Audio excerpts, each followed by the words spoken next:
BBC, sir? Excuse me? Are these yours? No, they're kind of community property. She should have A closed fist? no money. Well, see, we change the faces for different uses.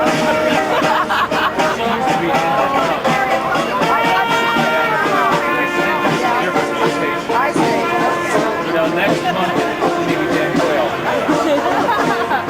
Then you were able to? How about this? Beats Sesame Street, doesn't it?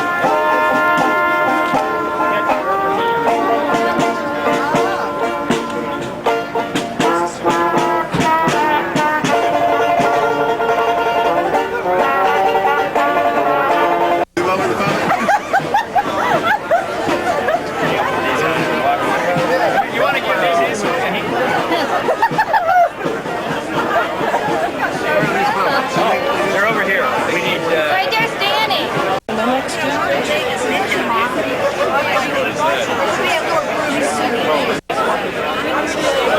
Roll that umbrella this way.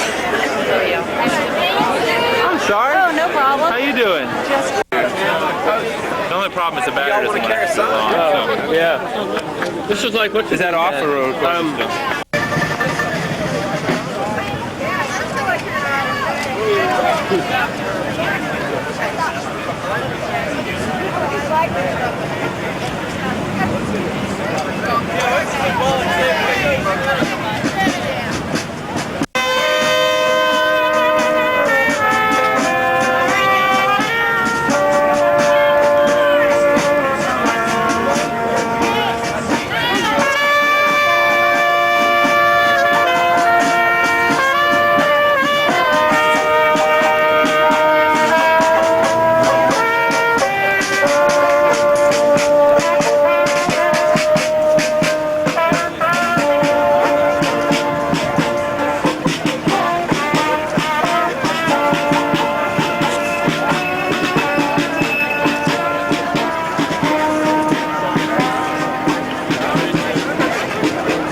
on that baby for a couple more hours. What do you know? We'll have the birth after the burial. Beautiful, beautiful. How's everybody doing? Okay? Gonna walk?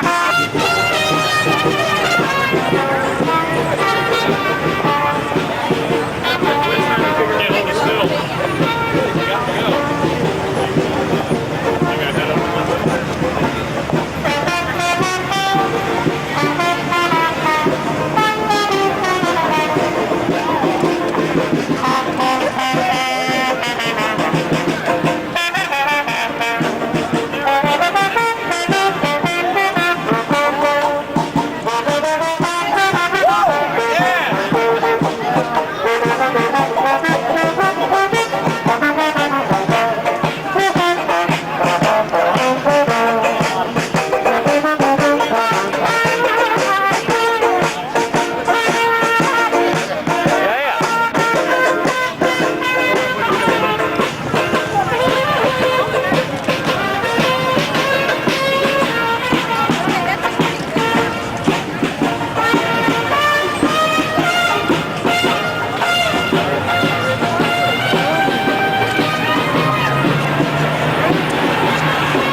Noisy crowd out here today.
Around the coffin with it. What? Work around the coffin. You guys are doing great on that banner. Who's doing great on the banner? You know.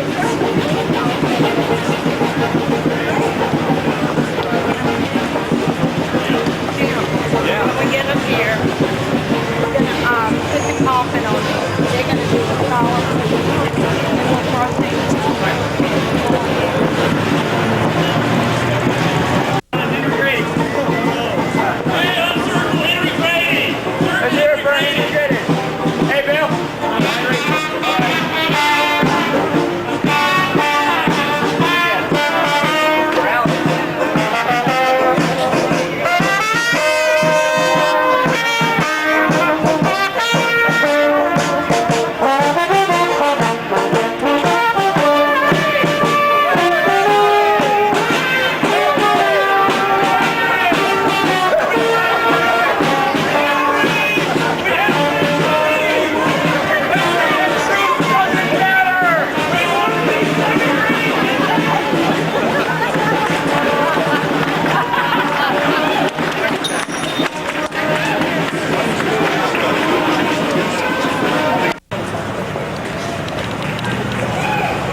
Huh?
marvelous.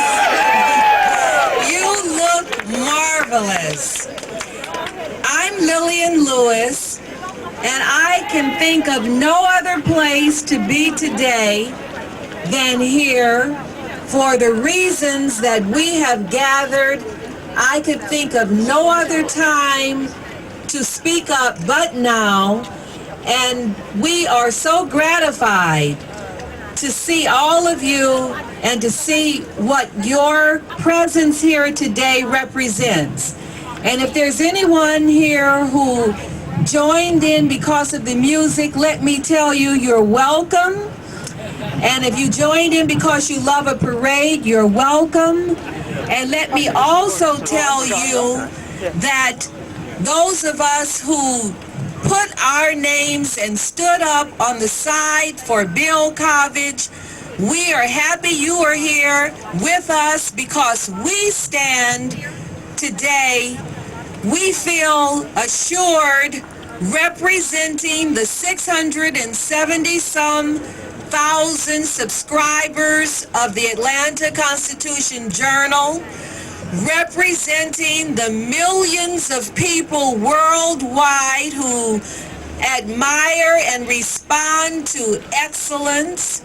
We stand today because for a brief moment, all too short, we had in this town, at this corporation, an individual who was not willing to fall back on the easy stand of managing the news, who was willing to accept the slogan of covering Dixie like the dew. And I thought about that. You know, dew settles very lightly on items. It settles very lightly early morning when people aren't aroused and around, and by noonday, it's gone. It has evaporated. But this man, Bill Kovach, came in and said, yes, there is an aesthetic to dew, but what is under the dew? Let's turn the rocks over without fear or favor, and let's the people know what is happening. They can handle information. We were treated intelligently, and we were treated openly, and as we all know, in the past few months, we have learned things about our corporate citizens that have not always been smiling and pleasing, but that's the reality of life. I can remember when it was announced that Bill Kovach was coming to Atlanta, my husband, Representative John Lewis, said to me, this is the time that Atlanta should be out shouting because Bill Kovach and the team that he can assemble represents the quality of which we have not seen in many, many, many, many days. And so we stand today and we say that we are grateful, most of us, myself included, until my husband explained to me about an editor and a publisher. I just, was out there.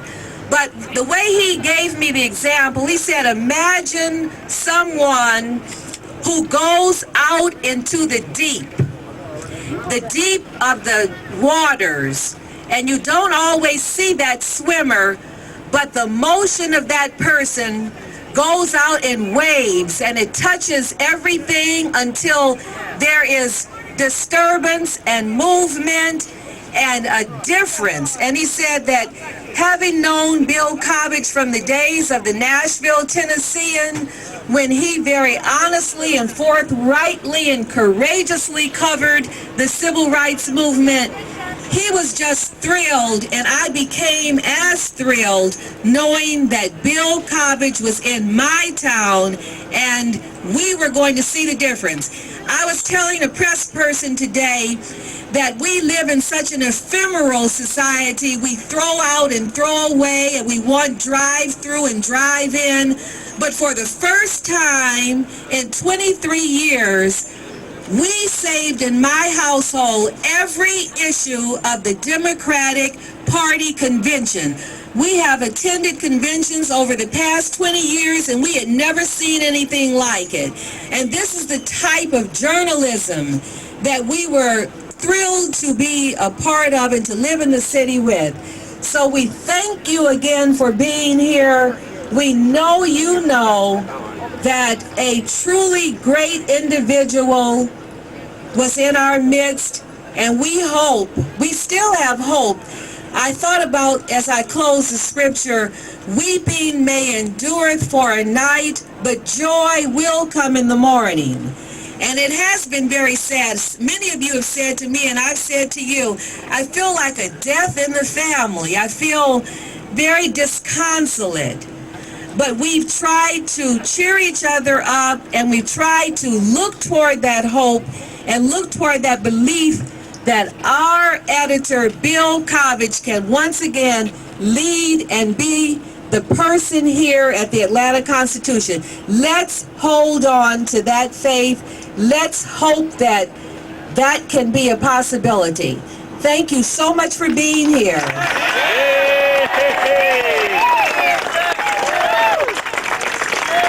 We have a few other people who are more accustomed to word speak and to beautiful words than I, and so I want to bring up for a few moments of words, Pat Conroy, the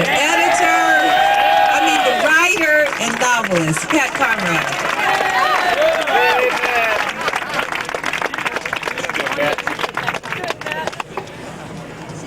Give him help. Okay.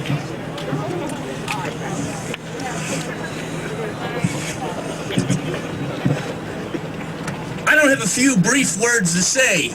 I got a lot to say. And if any of you are here for any other reason than because you want a great newspaper in Atlanta, get the hell out of here. I have tried to figure out what this was all about. I was trying to find a symbol for what the Cox newspapers represent in the city of Atlanta. Louder. And a symbol for what Bill Kovich represents in the city of Atlanta. Can I get this up, please? Okay.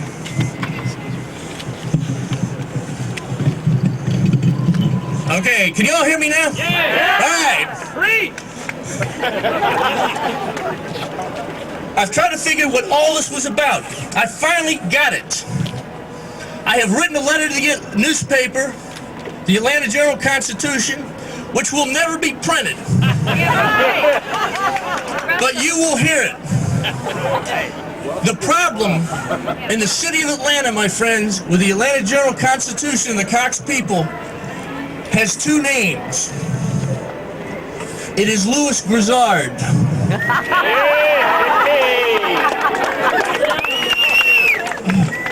Here's the letter I've written to the editor.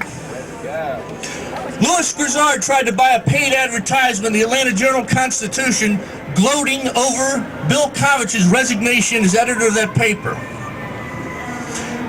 I think you're guilty of censoring Louis, and I would like to protest the censoring and the silencing of the Cox newspaper chain's most famous and eloquent defender by printing the exact words of his ad. These were the words of Louis's ad that was not printed. I speak now in the voice of Louis Grizzard.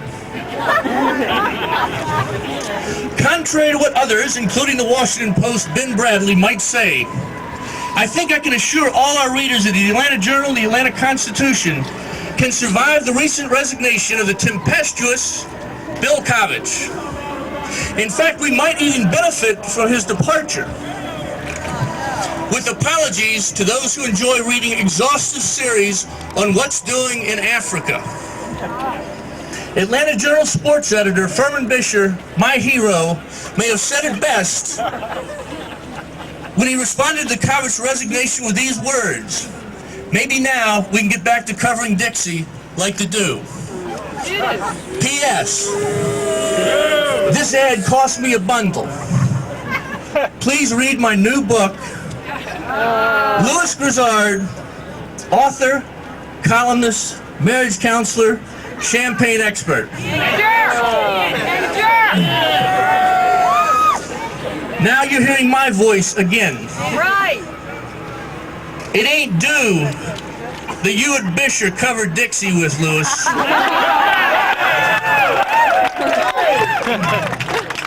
And the crops do come up fine after you two boys pass through town. It grieves me to attack a brother writer in print, but Louis, you've tried to sally forth in a realm that means a great deal to me and nothing at all to you. Journalism of the highest order. You and I come from the same part of the low-born white South, Louis. We have an extraordinary amount in common. Out of Georgia, we both sprang from lower-class families to become honored and wealthy men in our city. Both of us write about the Southern experience, and we do it with uncommon humor. The humor sweetens that dark side of the soul that both of us hide from the world. We both have a mean streak. I see parts of yours every day in the newspaper. Here's mine.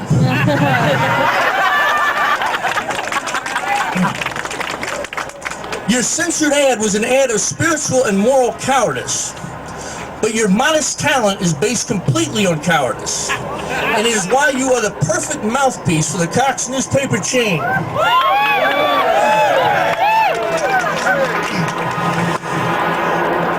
Mrs. Chambers.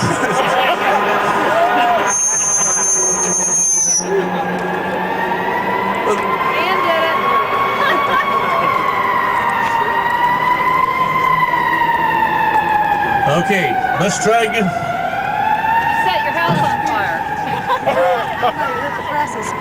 It is why you're the perfect mouthpiece for the Cox newspaper chain. There's always been the bully in you, Louis, that wants to pick on blacks, poor people, women, or gays. Always the voiceless ones, always the disenfranchised. It's the jock in you, Louis, that you've never been able to control. I know that world you staked out as your literary home as well as anyone who ever lived. I, too, was a jock, Louis. And I was a far better athlete than you were on your best day.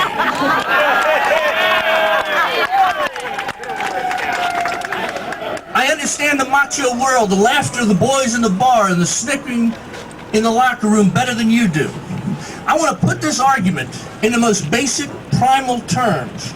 The ones your fans, not mine, will understand most clearly. I know your world and your fans so well that I'll know they'll enjoy this fact, Louis. It's inside information. That I could kick Louis Grizzard's behind all over the streets of Atlanta long before he had heart problems. Get the picture.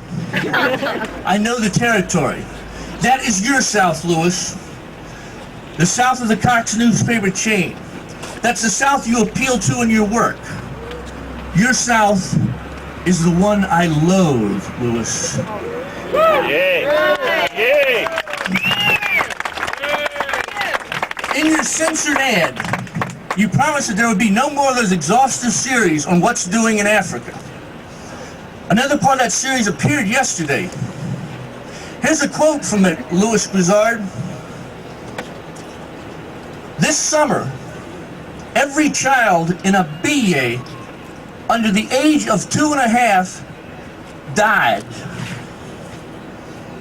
I want to repeat that, Louis Grizzard, and I want our part of the world to pause over that extraordinary English sentence written in the regime of Bill Kovach. This summer, every child in a BA under the age of 2.5 died. But it's not all bad, is it, Louis? Because last week the Dogs beat the Gators. Because I too am redneck. I want to translate for all your readers and for the Cox Change what you meant by the line, with apologies to those who enjoy reading exhaustive series on what's doing in Africa. Let me translate this in our shared Southern vernacular. You wrote it in code, but the translation is this. Atlanta doesn't care if niggers starve. Great! Great! Yeah! Keep it going. It is the word nigger, Lewis, that subliminally disfigures your worth and cheapens your worth as a man.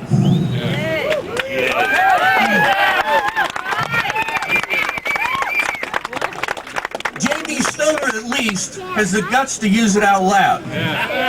When you write about women, they are diminished, held up to contempt, despised. When you write about gays, it sickens me. Do you ever feel compassion, Lewis?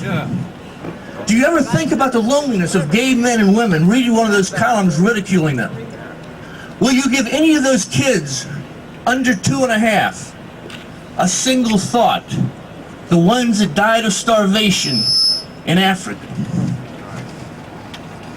Furman Bisher is your hero?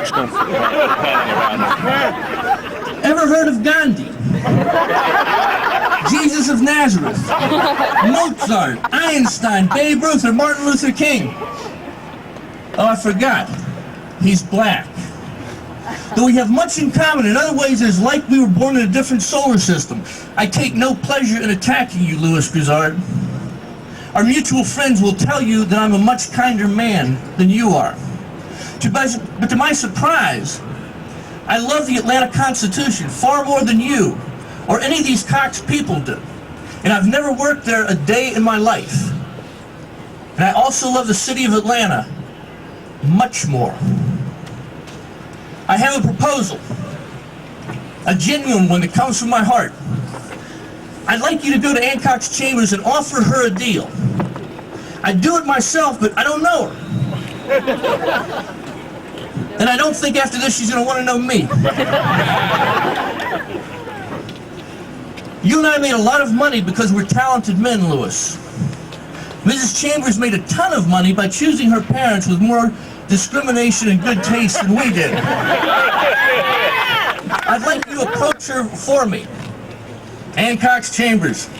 Everything we didn't have at birth, Lewis. Family, connections, society, gentility, wealth. I'd like to make an offer to her. I'd like to offer her every penny I make on my next novel. Every single one. This is pocket change to Mrs. Chambers. But if money is the sole reason for which she and the Cox chains exist on Earth, then I'll be glad to give her more of it.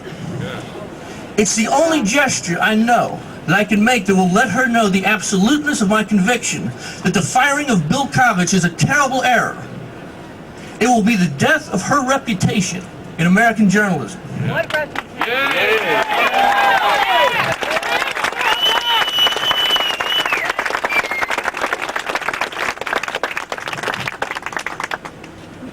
She will die a woman despised by some of the brightest people in this city, including me. Do you think I'm grandstanding, Lewis? Do you think I won't do it? Ask my friends. Ask anyone who's ever read one of my books. Tell Ms. Chambers to try me.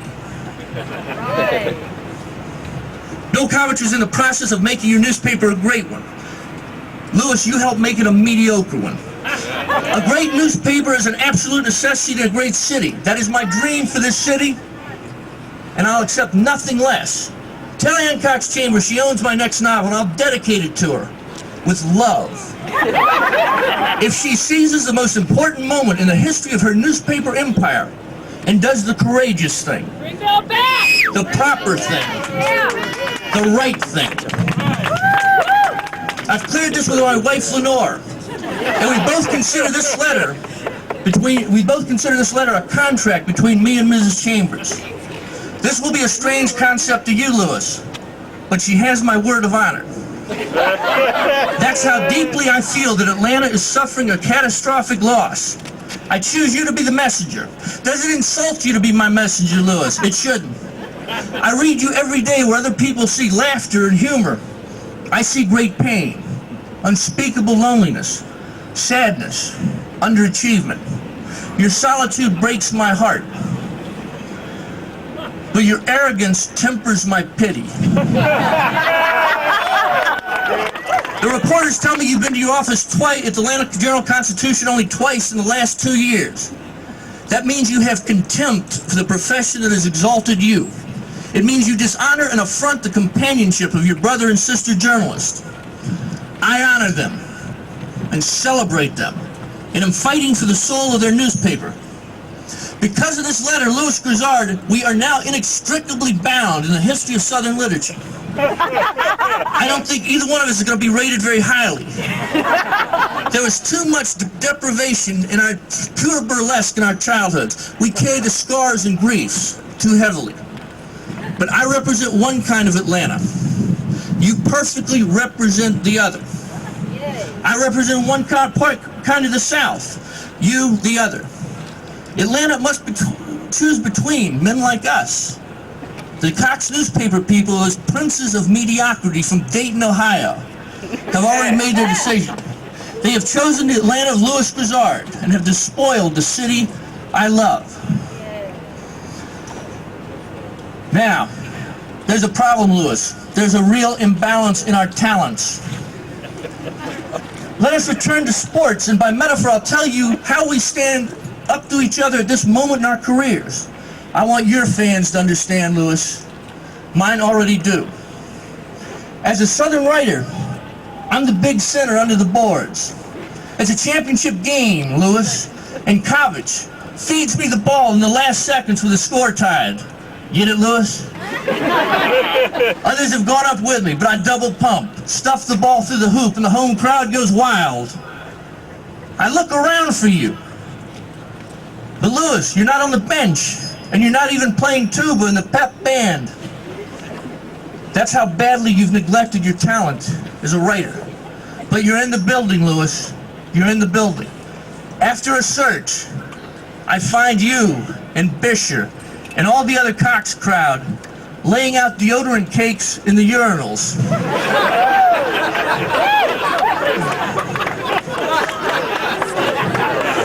That's how I call the game at this moment in time. Your ball, Louis. Ann Cox Chambers owns my novel.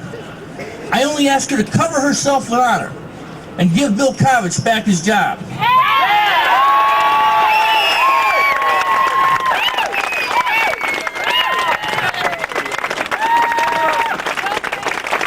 It is my gift to the city and newspaper I love. Bill Kovich is worth it, and you know it, Louis Grizzard. I dedicate this letter and this speech to every child under 2.5 who died in a BA this summer. I can grieve for starving children, Louis, and still hope the Bulldogs win this weekend. That's the difference between us. When I was a boy, my mother read me an editorial by Ralph McGill after the temple was blown up. After she read me that, she said, "Son, I'd like you to be like Ralph McGill when you grow up." I'm telling my children I want them to be like Bill Kovich when they grow up. All right. When you count, when the reporters count the number of people here today, there's one more walking with us. You couldn't see him, you could only feel him. Add one to the list. Ralph McGill was walking with us today.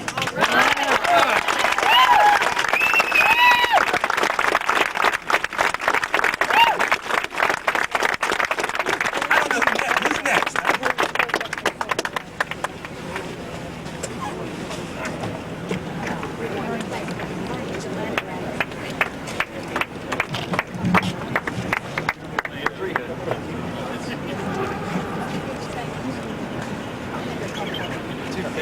I'm almost beyond words. I'm so gratified that Pat Conroy lives and walks among us today. It gives us the kind of spirit, because it has been very depressing that in this man, who really in a humorous way, but in a very cutting and deep and true way, led us to see that there is a difference in the anachronism of the courthouse crowd, backslapping, and all of that, and moving toward the kind of character and personhood that this man represented today. Let's give him a resounding applause.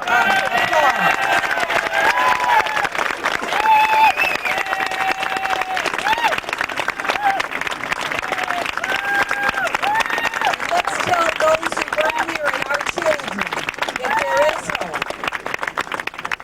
I'd like to now have come before you the Reverend Timothy McDonald, who is Vice President of the Concerned Black Clergy and is a staff member of the Southern Christian Leadership Conference, the organization founded and presided over by the Reverend Dr. Martin Luther King Jr.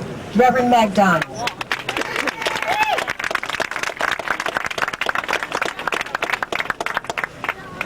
My brothers and sisters, I stand before you with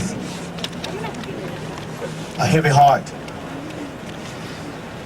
A heart that is heavy because for several years I would not even read the General Constitution because I didn't feel it represented this great city.